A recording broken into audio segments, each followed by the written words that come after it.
now police can weaponize drones, and everybody's like, okay. And I don't understand why. That seems like a fairly, crucial issue.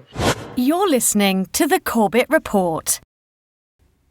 Welcome, friends. James Corbett here, CorbettReport.com. Today is the 4th of March, 2016, and today we're going to talk to Claire Bernish of The Anti-Media at theantimedia.org. You might remember Claire from our previous conversation last August about Nestle's water scandal in California. But if not, I will, of course, put that in the links in the show notes for this interview, so you can go check that interview out. But today we're going to be talking about a different report that Claire has just published at the Anti-Media. So it begins. American police start pushing to weaponize domestic drones. A very interesting story about a very important subject that's only going to become more important in the years ahead. So, Claire, set me straight on this. From what I can tell, this revolves around some legislation that's making its way through the Connecticut state legislature at the moment that would seek to actually ban the weaponization of drones, at least for the average Joe Schmo. But the police are pushing back against this idea? Tell us about this. Yes, it seems to me that the police really want to have the option in the future to be able to actually arm their drones with not only cameras, but they are particularly concerned with weapons. And they have not specified that it would be necessarily deadly weapons, which is fortunate, of course. I think they're seeking to be able to use things like, tear gas, pepper spray, tasers, that sort of less than lethal, quote unquote, sort of weaponization. I would imagine for crowd control and those sort of applications, that's probably what they're at least intending to be able to use them for. But obviously, there are a number of concerns with that. First of all, if they lose control of the drone, somebody could use that, for malicious intent of any number of purposes. There's the idea of the depersonalization of the drone having a weapon and then being removed from the human contact and being able to make the judgment call. Somebody sitting in a control room is not having the personal interaction that they would be having with a crowd or with individuals. So that is a great concern. The main concern of the bill was to outfit the drones with cameras. And that, of course, brings up a number of privacy issues for individuals and spying and, everything else. So that's bad enough. But the idea of putting weapons on a drone is, to me, it just strikes me as a really bad idea. Autonomous flying robots with guns that can kill people? No, what could possibly go wrong? Yes, I mean, it is a nightmare scenario out of nightmare science fiction, but it is actually being talked about right now. And there's some interesting quotations from the police officers in the Fox report that you linked to reporting on this. For example, one police representative saying that, well, what if there's someone with a bad drone that's going to try to ram it into a plane or something like that? We have to have weapons to stop them. Of course it will be framed in that way. Now, I understand that this is not the first such legislation that's going through in the U.S. right now. There's also been legislation that was passed last year in North Dakota with regards to weaponization of drones. Yes, and North Dakota has made legal what's being proposed or what the police want in Connecticut. So in North Dakota, it is now legal for police to arm and use drones that have less than lethal weaponry. All of the same concerns, and particularly considering that tasers, which they have legal leeway to now do that, tasers are not exactly a non-lethal option. I was reading in The Guardian today that as of November of last year, there were at least 47 deaths by police taser. They use the taser as if it is a non-lethal option, but that's not always the case. So when something goes wrong, it's just like shooting a gun. And they are not being as discretionary with the tasers because they kind of have this assumption that they're less than lethal, and that's just not the case. So the North Dakota law originally was supposed to be against, these laws are supposed to be against like protecting privacy and things. And now they're just really arming the police with these less than lethal options. And, one state has done it, Connecticut, now they're pushing for it there. That this is going to end up all around the country. And there are fears that if they're going to arm them with less than lethal weaponry, then what's to say that they're not going to arm them eventually with guns and, anything else. So this is a big concern.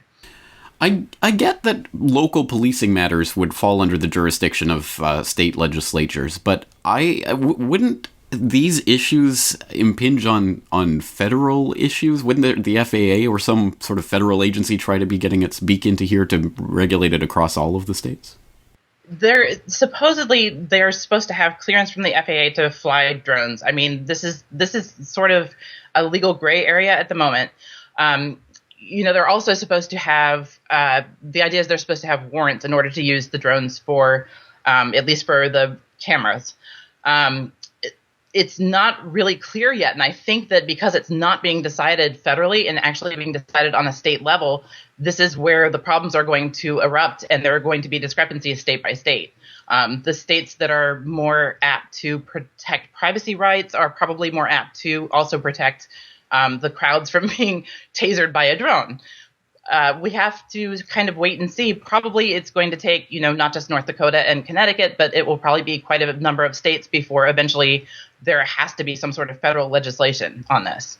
Well, I'm all for decentralization as much as possible, but one can imagine the first time a drone kills a person, there's going to be a national debate about this and some attempt to regulate it nationally, so it's going to happen at some point. Do you know of any other impending legislation right now in any other state legislature?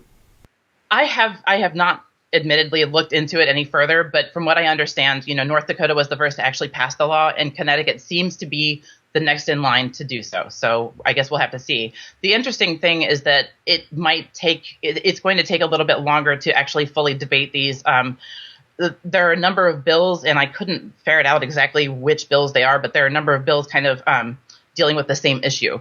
So there's the idea of the cameras and the weaponization, and I think that the problem is they're looking towards the future in all of this legislation to make sure that they're accounting for all these events. And of course, the police are saying, well, what about, these malicious people who are going to use drones for these purposes? We have to be able to shoot them down. And everybody else is thinking, well, what about in the future when you want to arm them with guns? I know that I believe it was in Europe, there was a police department that was using eagles to take down drones that are considered enemy drones. So that's, a viable solution. At least it's something that's, a little bit more handleable. It's something that people can get a handle on and a grip on more than just saying, okay, go ahead and put your weapons on the drones and have at it. Right. This seems more like an excuse to set a precedent than an actual attempt to address the problem. Well, so other than yourself, who is ringing the alarm about this? There must be people who are at least worried about this development. It doesn't seem like there is much of an outrage. The North Dakota law passed, and it went through the media, but it was not shared very widely. It kind of just, now police can weaponize drones, and everybody's like, okay. And I don't understand why. That seems like a fairly, crucial issue. That seems to be happening with this Connecticut law as well. It doesn't seem to be making the headlines and making the rounds. And if this keeps happening state by state, I imagine it's just going to be dominoes. And then suddenly all of the states will have the law before we know it, if we're not careful. That's exactly the point. And of course, again, this is not just a United States issue. This is happening around the world now as this drone technology starts to disperse out throughout the world. So something that I think anyone anywhere is going to have to think about at some point in the near future, probably nearer future than we'd like to imagine. So let's put this out on the viewers and audience out there. If you know of any legislation or of any precedent along these lines in your own local area, please contribute to the conversation. Leave that information in the comments, and we'll start to compile a list and see how things are coming along in different places. At any rate, it's a very worrying development. I'm glad that you're on top of the subject. Just tell people again about the work that you do at the Anti-Media. I like to keep on top of, government corruption and just any sort of issue that is behind the issue, because it seems to me that mainstream media often says one thing about an issue and there's an entirely different narrative that nobody really talks about. And I think that that's very important to be discussed and to get out in the open, just like this issue. Exactly right. Well, I will commend your work to my listeners' attention. Again, you can go back and listen to our previous conversation if you haven't yet done so, and you can check out her other work at theantimedia.org. Claire Bernish, thank you for your time today. Thank you for having me.